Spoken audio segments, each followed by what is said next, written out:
Bonjour, que notre Seigneur Jésus vous bénisse en cette belle journée du 5 août 2020 qui vous accorde beaucoup de joie, beaucoup de paix et aussi beaucoup d'endurance, de force, de courage pour braver tous les obstacles qui sont sur votre chemin pour pouvoir entrer au ciel. Aujourd'hui, nous allons parler de notre relation avec le Seigneur, l'unicité de notre relation avec le Seigneur.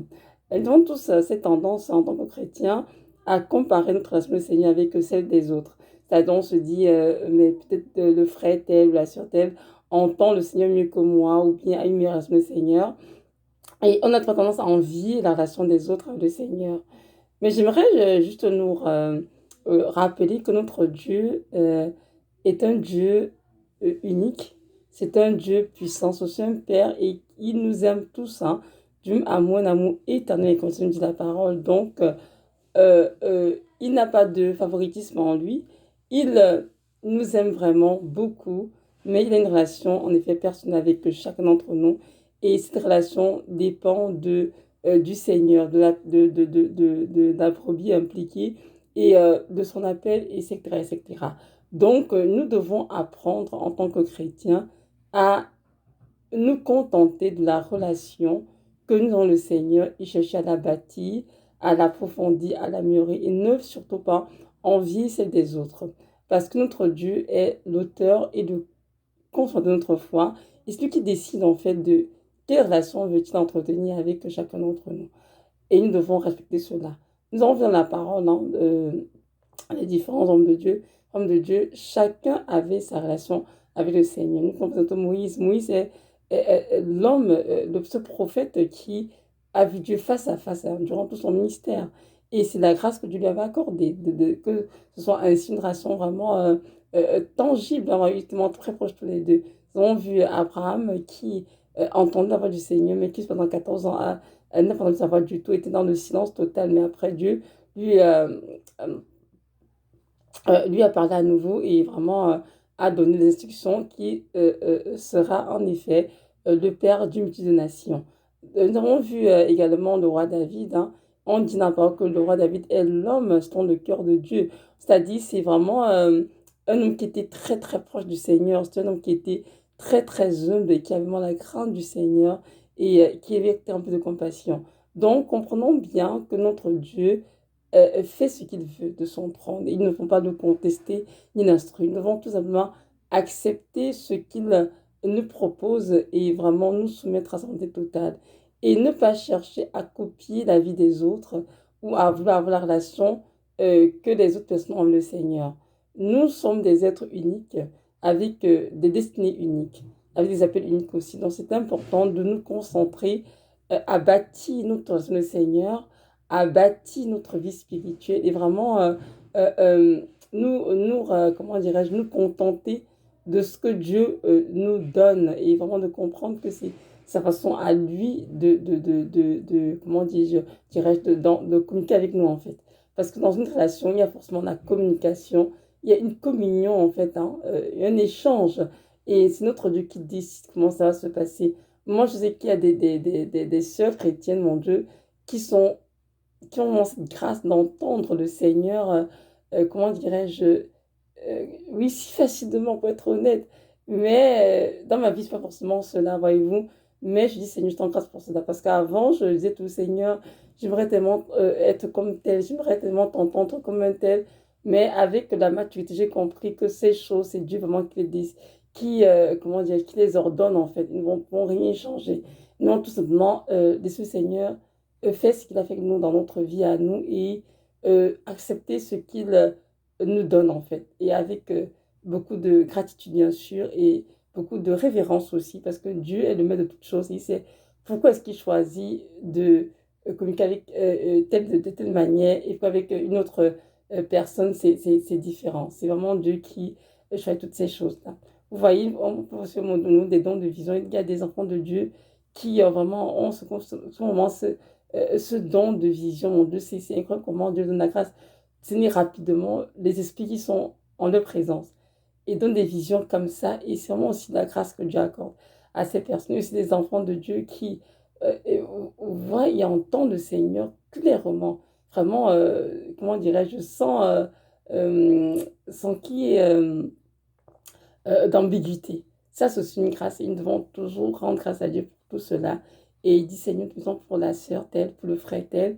Et merci, Seigneur, de m'aider à moi, de m'aider moi à mon tour de bâtir avec toi. Évidemment, la chose, Seigneur, d'être bâti, c'est sûr, parce que nous croyons parfois que des choses arrivent dans nos vies de manière spontanée, parce que nous sommes des chrétiens. Non, ce n'est pas vrai.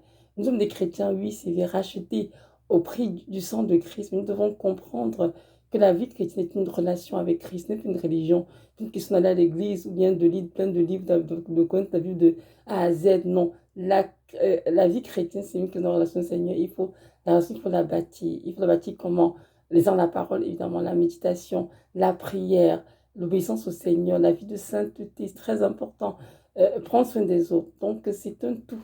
On ne peut pas enlever une partie. Et c'est au fil des années que Dieu nous aide justement à bâtir cette nation et il nous dépouille justement des œuvres des ténèbres du vieil homme pour nous donner cette grâce d'être plus proche de lui, pour être capable de l'entendre en fait de mieux en mieux et de le voir aussi.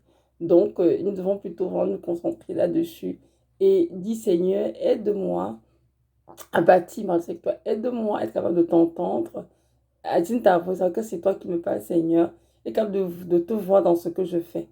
Et ce que je vous dis, c'est ce que j'ai appris au fil des années, vraiment, à faire le Seigneur. Et c'est vraiment de me concentrer à savoir comment est-ce qu'il me parle et, et qu'est-ce qu'il veut que je comprenne et comment est-ce qu'il interagit avec moi. C'est très important, vous savez. Chaque enfant de Dieu doit arriver là. Et pour cela, nous devons donc nous conditions de relation à nous. Parce que si nous passons notre temps à nous comparer aux autres, ce sera difficile d'y arriver, très très difficile. Pour ça, en train d'envie la raison de tel sur le Seigneur ou de tel frère. Oh, mais tiens, Dieu lui parle facilement. Elle a des visions et des songes tout le temps. Elle a des paroles de connaissance. Elle a des visions ouvertes tout le temps. Non, nous devons m'arrêter cela. Parce que cela n'est pas, comment dirais-je, salutaire pour nous. Non, ça ne nous aide pas.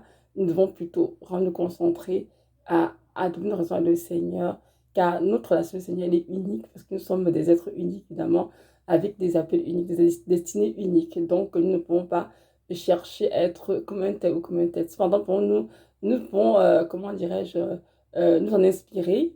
Oui, bien sûr, pas de problème, mais prier pour que Dieu nous donne la part qui nous revient et nous contenter de cela. Donc, c'était ça mon cette vidéo. Tu vois que notre relation au Seigneur, elle est unique. C'est ça que ma vidéo est intitulée l'unicité de notre relation au Seigneur de Nazareth. Oui, notre relation est unique. Nous devons nous contenter de cela et tout simplement la développer, l'approfondir pour être de plus en plus proche du Seigneur, être capable d'entendre, de le voir clairement. Donc, c'est ça. Et nous devons même voir aussi avec des parents biologiques. Hein. Vous savez, moi, je suis maman, j'ai des enfants, et peut-être vous aussi des enfants. Que nous aimons nos enfants, tous d'un amour vraiment pur. Hein. On les aime tous d'un amour, mais on a des relations différentes avec chacun d'eux.